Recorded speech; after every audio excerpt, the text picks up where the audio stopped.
Hi friend, आज हम लोग बात करने वाले हैं डायमंड पावर इंफ्रास्ट्रक्चर स्टॉक के बारे में। इस स्टॉक में आपको काफ़ी बड़ी गुड न्यूज़ आती हुई देखने को मिल रही है, इसीलिए इस स्टॉक में आपको 5% का अपर सर्किट भी लगता हुआ देखने को मिल चुका है।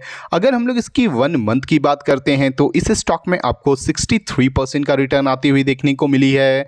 अगर हम लोग इसकी 6 मंथ की बात करते हैं तो इस स्टॉक में आपको 186% का रिटर्न आती हुई देखने को मिल चुका है। और ये स्टॉक अपने प्रीवियस जो ऑल टाइम हाई था उसे ब्रेकआउट करके आपको ये न्यू ऑल टाइम हाई भी ट्रेड करता हुआ देखने को मिल रही है। आज की इस वीडियो में हम लोग बात करने वाले हैं कि क्या आपको इस स्टॉक में अभी भी इन्वेस्ट करना है या इसे अवॉइड करना है। सबसे पहले हम लोग कंपनी के फाइनेंशियल पे नज़र डालने वाले हैं, उसके बाद इसके चार्ट पे चल के समझने वाले हैं कि इस स्टॉक में आपको कहां तक का टारगेट आती हुई देखने को मिल सकती है। उसके बाद हम लोग इसके सबसे इंपॉर्टेंट जो डेटा है उस पर नज़र डालेंगे। चलिए हम लोग कंपनी के फाइनेंशियल पे नज़र डालते हैं। कंपनी का जो मार्केट कैप है वो आपको 21,919 करोड़ रुपीज़ का देखने को मिल रहा है। स्टॉक का जो पी रेशियो है वो आपको 148 रुपीज़ का देखने को मिल रही है।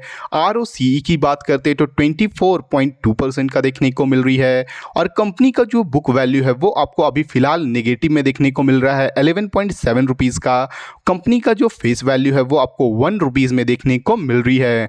अगर हम लोग इस कंपनी के क्वार्टरली रिजल्ट्स पे नज़र डालते हैं तो आप देख सकते हो कंपनी का जो सेल्स आपको दिसंबर 2025 में आपको 486 करोड़ रुपीज़ का था, वही मार्च 2026 में आपको ये बढ़ के 715 करोड़ रुपीज़ का होता हुआ देखने को मिल रही है।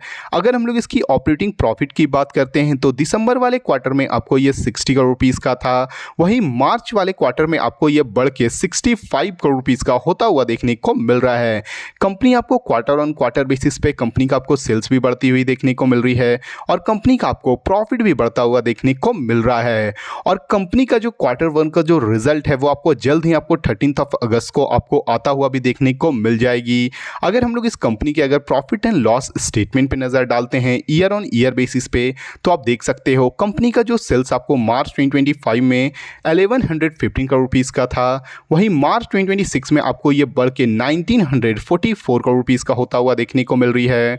कंपनी की अगर हम लोग ऑपरेटिंग प्रॉफिट की बात करते हैं जो मार्च 2025 में आपको ये 67 करोड़ रुपीज़ का था, वही मार्च 2026 में आपको ये बढ़ के 196 करोड़ रुपीज़ का होता हुआ देखने को मिल रहा है। कंपनी आपको ईयर ऑन ईयर बेसिस पे भी काफ़ी अच्छा वर्क करता हुआ देखने को मिल रही है, सेल्स भी बढ़ता हुआ देखने को मिल रहा है और प्रॉफिट भी बढ़ती हुई देखने को मिल रही है।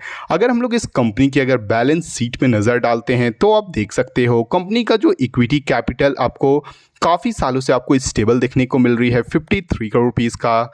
वहीं पे कंपनी की अगर हम लोग रिजर्व्स की बात करते हैं जो मार्च 2025 में आपको ये -931 करोड़ रुपीज़ था, वही मार्च 2026 में आपको ये माइनस में ही आपको ये डिक्लाइन होकर पॉजिटिव की ओर आता हुआ देखने को मिल रहा है 667 करोड़ रुपीज़ के होते हुए देखने को मिल रही है। हालांकि कंपनी का जो रिजल्ट आपको ये नेगेटिव में देखने को मिल रही है, ये नेगेटिव न्यूज़ मानी जा सकती है, मगर जो ये आपको नेगेटिव से आपको ये पॉजिटिव की ओर भी आता हुआ देखने को मिल रहा है।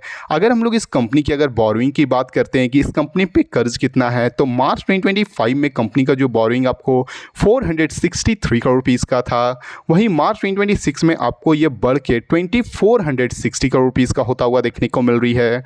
किसी भी कंपनी का जो बोरोइंग है, जो कर्ज है वो बढ़ती है तो कंपनी के लिए एक नेगेटिव न्यूज़ मानी जाती है, वहीं भी किसी भी कंपनी का जो रिजर्व है वो भी नेगेटिव में रहता है तो वो भी एक नेगेटिव न्यूज़ माना जाता है, मगर आपको ये जल्द ही आपको पॉजिटिव में भी आता हुआ देखने को मिल सकता है।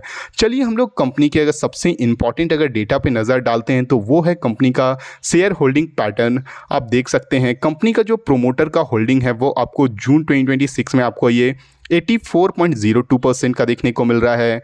अगर हम लोग फॉरेन इन्वेस्टर की बात करते हैं जो मार्च 2026 में आपको ये 0.3036% के थे, वही जून वाले क्वार्टर में आपको ये बढ़ के 1.77% का होता हुआ देखने को मिल रहे हैं। फॉरेन इन्वेस्टर किसी भी कंपनी में बढ़ते हैं तो वो कंपनी के लिए काफ़ी बड़ी पॉजिटिव न्यूज़ मानी जाती है।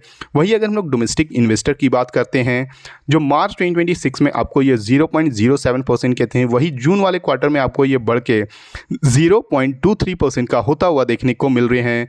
कंपनी की अगर हम लोग पब्लिक की होल्डिंग की बात करते हैं तो आपको ये 13.98% का देखने को मिल रहा है।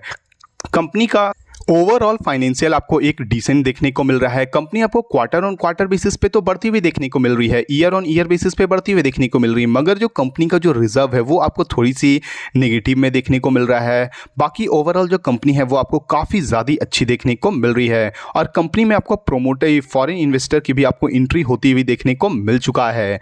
चलिए हम लोग इसके चार्ट पे चल के समझते हैं कि इस स्टॉक में आपको कहाँ तक का टारगेट आती हुई देखने को मिल सकती है। जैसे कि आप देख सकते हैं हम लोग इस स्टॉक के चार्ट के ऊपर आ चुके हैं। ये जो स्टॉक है वो करेंटली अभी आपको 366 रुपीज़ के पास ट्रेड करता हुआ देखने को मिल रहा है, जो इस स्टॉक का ऑल टाइम हाई है। ये स्टॉक अपने जो प्रीवियस ऑल टाइम हाई था आपको 189 रुपीज़ को ब्रेकआउट करती है और आपको इसमें काफ़ी अच्छी एक रैली आता हुआ देखने को मिलता है। जो स्टॉक आपको 366 रुपीज़ तक डायरेक्टली आती हुई देखने को मिल चुका है। ये स्टॉक जल्द ही आपको काफ़ी बड़ी टारगेट भी अचीव करती हुई देखने को मिल जाएगी। चलिए हम लोग इस स्टॉक के सबसे इंपॉर्टेंट जो डेटा है उस पर नजर डालते हैं।